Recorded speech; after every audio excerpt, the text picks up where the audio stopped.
thanks for coming out tonight. Lexington's done a series of events this year. The first one was at the Belmont Country Club, and everything we discussed was markets, and we had an economist, and we went down that road. And in January, we did an event at Mike Boyle's Strength and Conditioning.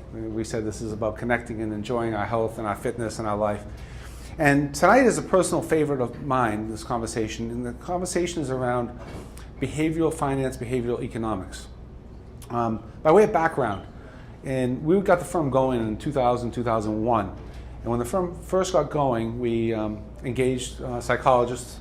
It was just post 9/11. And everyone was wondering what we should do, what would happen in the world after the events of 9/11. There's a huge stock market drop. And frankly, most advisors had no idea what to do, right? Most advisors, and hence, I hate to put brokers in the same sentence, hid under the desk.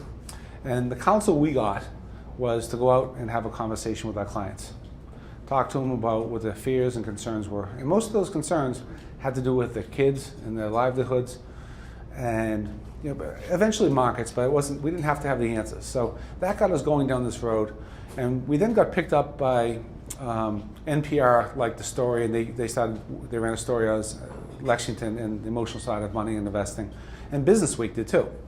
And I was quoted a few different times in the magazine, and so was a gentleman from Lehman Brothers.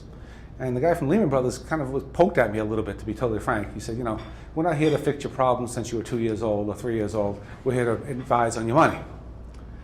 Well, I think we showed Lehman. We're still in business. Not so much. So behavioral finance and economics is a gentleman that I pay a fair amount of attention to named Dan Ariely.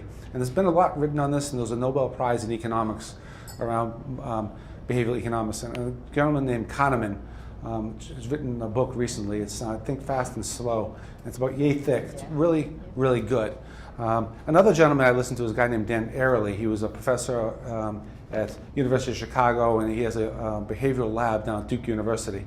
And Jay and I, it's funny, we both attended a seminar together a year ago down at Duke University on the subject. And one of his quotes is, there are things good in principle in the future and things that are good in principle in the present, and they usually contradict themselves. Right? So what's this mean, right? So I'm on this quest to lose 10 pounds. So last night before bed, my wife had some birthday cake left over. I took down a wedge of cake, yay big. Sweet, good for you. And so I was lying there, and I woke up, I said, I'm really doing good at my diet, and so on and so forth. And she goes, you just had like half a cake. You'd think I might be smarter than eating half a cake right before bed, right?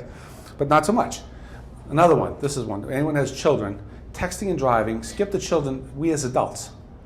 In the car the other day, I was at a light, I went to text, and my daughter looked at me, she goes, are you really supposed to be doing that? And should you be doing that in front of me? So we do these crazy things that we know aren't really good for ourselves. So, exercise, we want to exercise. But I can find many excuses not to exercise, right? And we don't do it. So we're going to go into finance in a second, and I'm the warm-up act here. I feel like the warm-up act for you too. So does that make you bone off? So this is some folks I know that are around the gym gave me some statistics around athletes. Who here in the room has either played high school sports, or has a kid playing high school sports, or a grandkid playing high school sports? Okay. Whose kid here is better than average? Right? Secretly, how many of us, we know intellectually, my kid's probably not going to play in college, but we secretly hope they do. And we all hope for a full boat ride, don't we? Right? That's the best financial planning, have a really good athlete, right? And then from there, some of us are even fancying, you never know, maybe they'll make the pros, right? So I'm going to pick on, look at football. There's 1 million kids in America play football, 500,000 kids in America play baseball. Here's how many go on to play NCAA, Division I, II, or III in college. Of the 1 million kids that play football, 72,000. Of the 500,000 that play in baseball, 34,000. That go on to play in Division I, II, or III. By the way, I think scholarships are only available, full scholarship Division I, is that correct? And II? Yeah. Okay. There's no Division IV for me, unfortunately. Okay. So then you go on and say, how many become pros?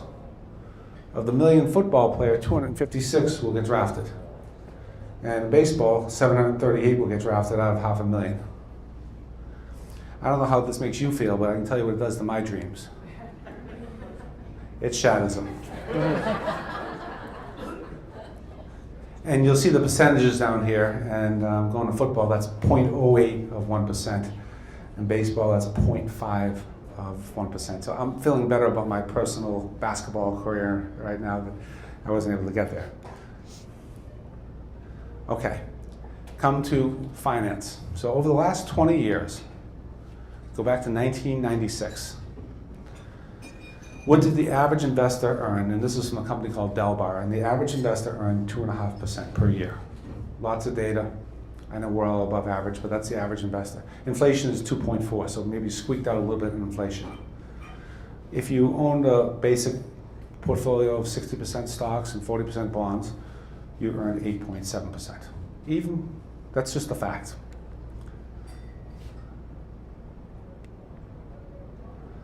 Okay, so I think about this, and just think about this couple of things. I'll point a couple of things out. In 1899, the head of the US Patent Office said this office should be closed. He said, because everything that should be invented in the world has been invented. We need nothing more. 1899. Okay?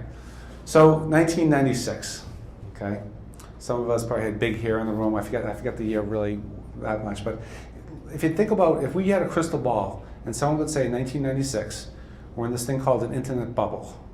And I think I was in Mike Stevens' office at State Street Global the day the thing came crashing down and the market lost over 50% because everyone was buying tech stocks. You remember that? You go to bring your shoes to get a tailor, get cobbled, and the cobble was like day trading. Okay. So what happens? Year 2K comes along. 9/11 happens. The market gets crushed. We have a big recession in the early 2000s. Then we get into a series of wars in the Middle East. Then 2008 comes along and the Great Recession. Markets lose over 50% of what they had in it. So if we had this fact pattern, it's all sitting in front of us right now, and it's 1996, would anyone do anything with their money other than sleep on it? Right? Of course not. It seems like a scary time. The Dow was at 551.77. Well, it's at 17.4 today with all this craziness that happened. So in real time, we didn't know these events up front, but the average investor got 2.5. So all this stuff is happening. You're reading magazines, you're watching CNBC, you're reading Money Magazine. It's you better do this, you better do that, better do the other thing. And you do it, and today trillions of dollars sit in the sidelines, and that's why you earn 2.5%, and for good reason. The world's a crazy place. That gap between 8.7 and 2.5% is a 6.2% gap. I'm going to call that the behavioral tax. The tax you pay for the tax I pay for my behavior.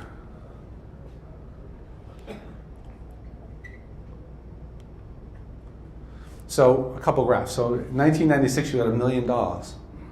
And the blue line, if you kept it, you earned that 2.5, $1 million became $1.6 million. Pretty good. That if you just kept it in that 60-40 index, that $1 million became $5.3 million. So the $3.3 million in rough terms is the tax you paid for your emotions.